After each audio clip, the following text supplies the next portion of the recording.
Hello friends, I'm Dr. Supriya Jha. Today we are going to understand what is demand and law of demand. First, the definition of demand. In economics, demand means effective demand.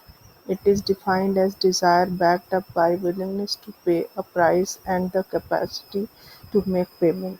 So, for a demand to be effective, three important factors are there: desire to buy, ability to buy, and willingness to buy. What causes increasing demand?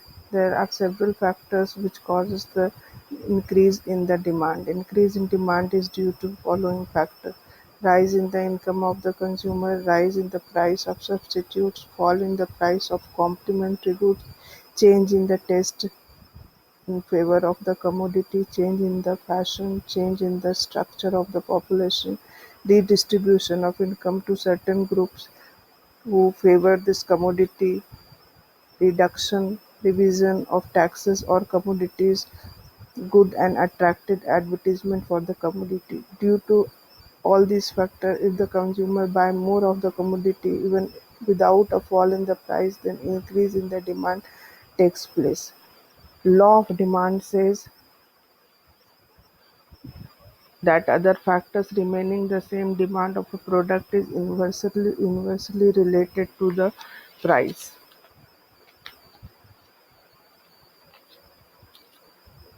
So the law of demand establishes a functional relationship between price and quantity demanded of a commodity.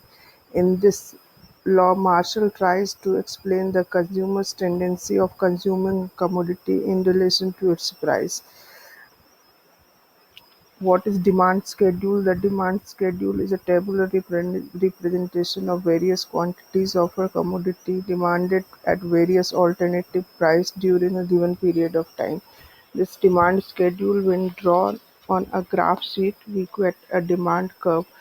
This picture is showing the demand curve. It shows there is a inverse relationship between the price and quantity. The demand curve is a graphical representation of various quantities of a commodity demanded at various alternative price during a given period of time.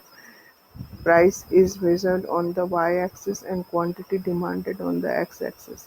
The data in the demand schedule is plotted on a graph. When these points are joined by a continuous line, we get the demand curve.